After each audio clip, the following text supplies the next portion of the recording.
जय जय श्री जगन्नाथ बंधुगण। आज आपण मानक लगी मु नहीं आसी मो लिखित उपन्यास प्रतिशोधर प्रथम। आशा करुच्ची आपण माने निश्चय शुणिबे। तेबे चलंतु आरंभ करिबा। मधुपुर गाँ आज आनंद विभोर मेला लगी। गाँटीर समस्त घरे कुणिया, चारिआडे आलोक सजा, सते जेपरी गाँटी आज सहर पलटि जाइछि। पाल गायक माने आसीगले। आज लड़ई पाला हेबो। आखपाख गाँवर लोक मैंने आसवा जा करुँच, कारण सहर परी मनोरंजन करने को पाखे एत सुजोग ना। तेणु तरबर हो स्त्री लोक मैंने घर पाइटी सारुंट राति पाला देखिए। से गाँवर गरीब स्त्री लोकटे थिला अहल्या। पर घरे काम करी निजर दुईटी झील कथा बुझे। झील बेले केते थर बापा सहित पाला देखा जाइए, हेले से दिन सब कुआडे हजिगलानी। आज तार मन थिले भी शरीर में बल ना।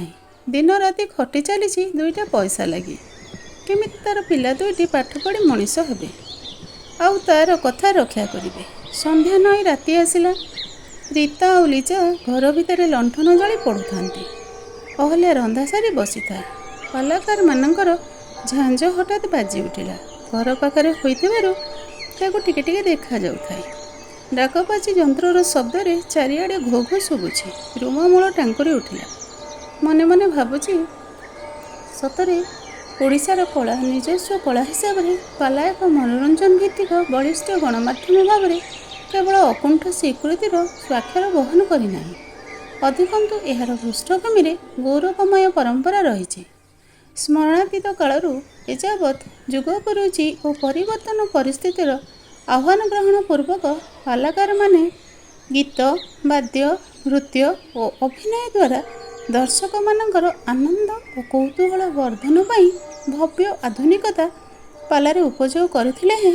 भारतीय अनन्य कला और सांस्कृतिक विभाग परी पारंपरिक मौलिकता रक्षा करिबारे व्यतिक्रम करिना। अहल्या भाबुची जदि पिला माने पाला देखिबाकू जाते ताहले भलो होंता। एमितिरे तो सेमाने कुआडे जानती नाही। ता संगको लिजाटा 2 दिन हम मन मारी बसी। कौन टिके कहीदेली जे से पाई से एते राग करुची। आगरू केते थर गाली गुलज करिछि, केबे तो रागिनी। हेले एथर कौन हैला छाड़, सब मोर दोष। मु चंडाणी कहीं कहूली के जानी तार परीक्षा अच्छी तथापि कहीदेली।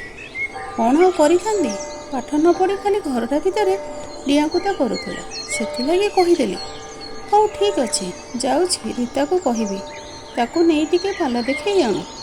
दिन पछारी आर दिन को तार परीक्षा अच्छी। मनटा जदि अशांत रही पढ़ी पार ना। अहल्या निजर भाराक्रांत मन नहीं भीतर को गला। कहला कौन करुच, आस खाईदेव। तेणे पाला आरंभ है।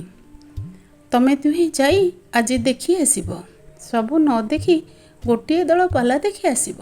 एमितिरे तो रातिर प्रथम प्रहर में गोटे दल पाला सरीज तापर आसी शोई पड़। रीता अहल्यार कथा शुणी किसी बुझीपारा ना। आखि मेला कर खाली चाही थाए। अहल्या विरक्ति हुई कहला कौन एमती देखुचु, शीघ्र जाऊनु। रीता आउ किछि न कही लिजा को नहीं चलिला। सेमाने गला परे अहल्या दुआर पाखरे मसणाटे पकाई कांथ को आउजी बसी पाला शुणिला। पाला चली थाए। ढगढमाली सांग को नाना प्रकार अंगभंगी देखी दर्शक ताली मारी हसुथांती। रीता मध्य लिजा को चाही हसुथाए। हेले लिजा किंतु तार भाराक्रांत मन को भावना राज्य में हजाई दे थाए। अमानिया मन तार शून्य आकाशर घमा अंधार रे खोजी चली थाए उज्जवल ज्योति को। अकस्मात दलकाय पवन तारी पाख दे आश्चर्यजनक भाव बहीगला अनति दूर को। भावना राज्य में पुण्यछेद पकाइला।